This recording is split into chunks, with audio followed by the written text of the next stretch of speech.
Previously on Break the Cycles. We came down Argentina via Ruta 40 and made our way south to Rio Gallegos. We survived the windy conditions of Patagonia, saw a ton of guanacos, crossed over to Chile, took the ferry to the peninsula, and arrived back in Argentina, and is an hour away from our southernmost destination, Ushuaia. Now, we left the bakery around 9 a.m. and headed towards Ushuaia. It was a very cold ride in the morning. Very, very cold.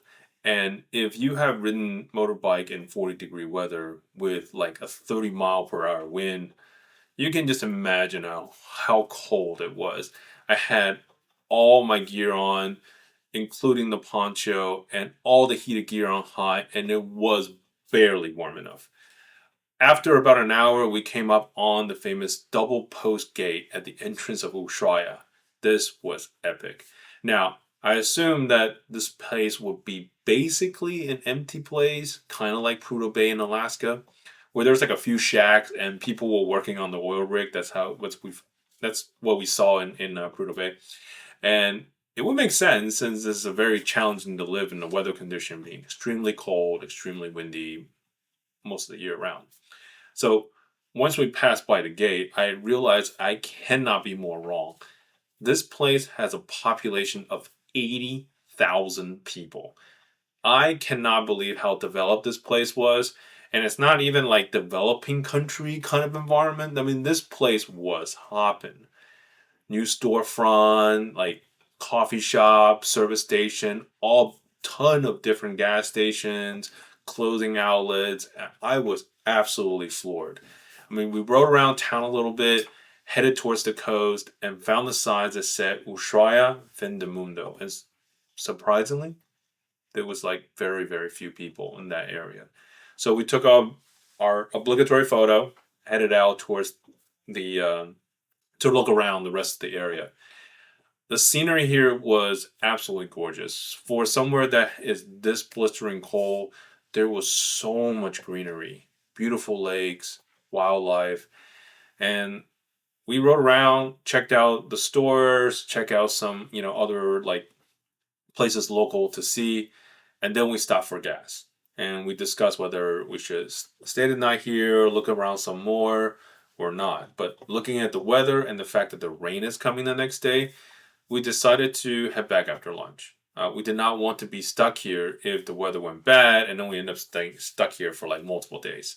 So, and the logic was, of course, if we're going to be miserably cold anyways, at least we can ride and it's not raining, right?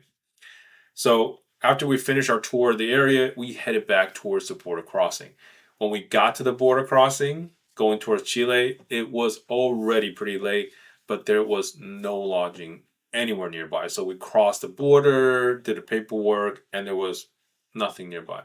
But there was a small waiting area right at the border it has separate bathroom, it's got an overhang, and then there's like a indoor waiting area.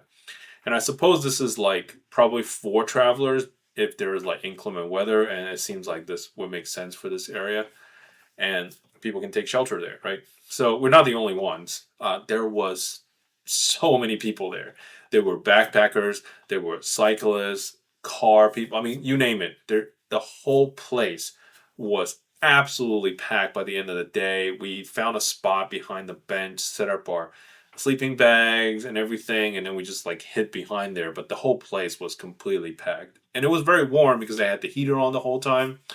But of course, there's no privacy. Like we were all crammed in there like sardines.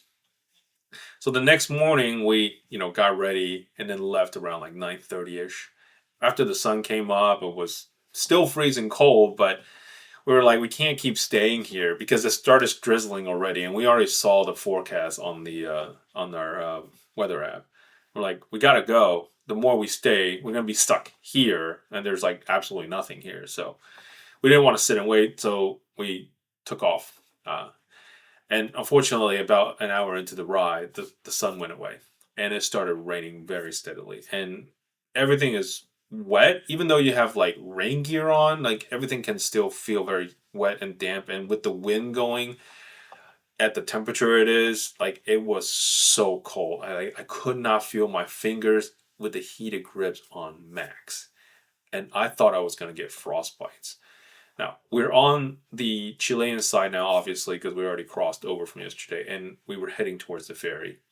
And at some point, I was like, I have to stop. I told Stanley, like, I have to stop. My hands are hurting now. It's not just like I can't feel them, it's starting to actively hurt. So I was like, yo, like, I have to stop. So I started looking for shelters, and there was literally nothing nearby. There was a bunch of farmland, and then we see this farm that had an entrance. Like, literally, like when I told her I have to stop, we see a farm that has an entrance. We pulled in, and I was just looking for somewhere to warm up a little bit, some shelter to warm up a little bit because my hands were dead. So we got in there. We saw three older gentlemen in a sheep barn, and so we walked in, and Estaling asked them if we can like stay here to warm up a little bit. They nodded, yeah, sure, you can. Didn't say anything else to us. So then I, stood in the corner, out of the rain, out of the wind, and just try to warm myself up. And this went on for like a good 20 minutes. They were tagging the sheep, so they were doing their thing. I was just in that corner, and so was the Estaling. We're just warming up. Even though we were like a little bit like warm up now, the gear is still wet. And I would say we're warm. I would say that my hand's not hurting anymore. I'm just normally cold. My core is super cold. Like I just can't warm myself up, warm myself up. And if we go on the road, I would be freezing to death in like 20 minutes, like easily. But it's already 2 p.m. We hadn't eaten anything since we left the outpost. So we were starving, and we decided that, hey, we don't have anything else to do.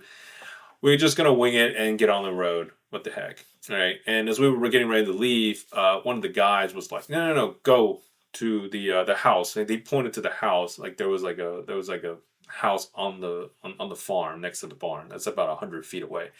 So then we didn't know what we were doing. We were looking at him like, what? What's going on? Like, so then one of the guys walked us over there while the other two guys like finished up what they were doing. So we got in the house and immediately was hit with an incredible heat wave. They had a wood burning stove going that was running the whole time. I mean, it was super toasty in there. And they were cooking like a massive pot of stew on the stove. And then the guy told us Staling that, hey, we're going to have lunch soon, and we were beyond excited. Like we hung up all our gear to dry, and then soon the other two guys arrived, and then we all hung out, had the most delicious stew I've ever eaten in my life. And after like about an hour later, I'm like super toasty warm, and the gear was all dry, and the rain kind of stopped. I was so happy. We thanked our host and headed out on our way. After a short ride, we arrived at the same ferry crossing to cross over to the mainland. There weren't that many people when we were coming down, but man, this boat was filled with motorcyclists going up. And after seeing Ushuaia being like such a huge hub, I understand why people go to Ushuaia first and ride north instead of the other way around, because there's literally nothing in Prudhoe Bay, right? And and we made it safely on the ferry ride, and crossed the border again, and then back onto Argentina. And we ended our day again back to the Rio Gallegos campsite, same place, right? And we spent an extra day at the campsite just to recover because it was so cold. It was miserable. So we stayed at the campsite, took a shower, washed up, got ready for our trek up north. The following day, we headed north, hoping for much warmer weather. And on the way, we stopped for gas as we saw a storm cloud roll onto the horizon. And then, as we were sitting there inside after getting gas and we got something to eat, and we sat there at the window, and then we see a very familiar motorcycle come up to the station. And I was shocked in disbelief. It's Winham.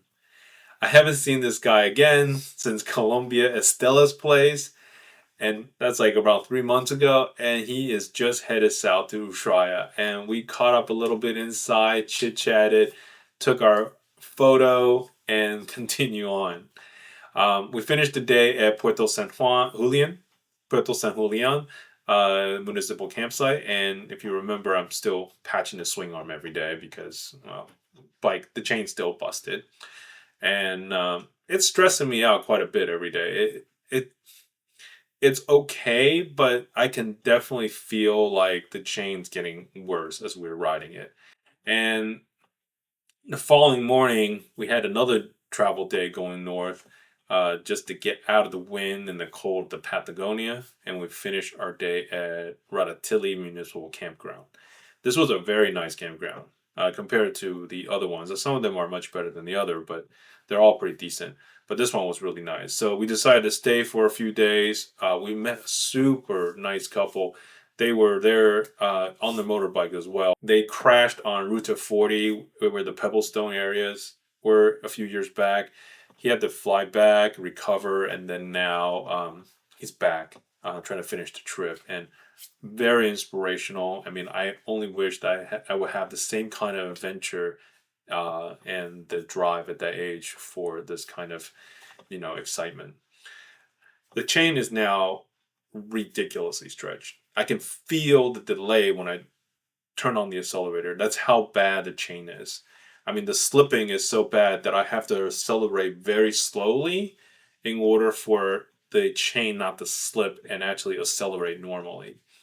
The problem is it's still very difficult to find a 525 chain, so we continue north to Commodore Rivadavia, which is the largest city in between here and Buenos Aires.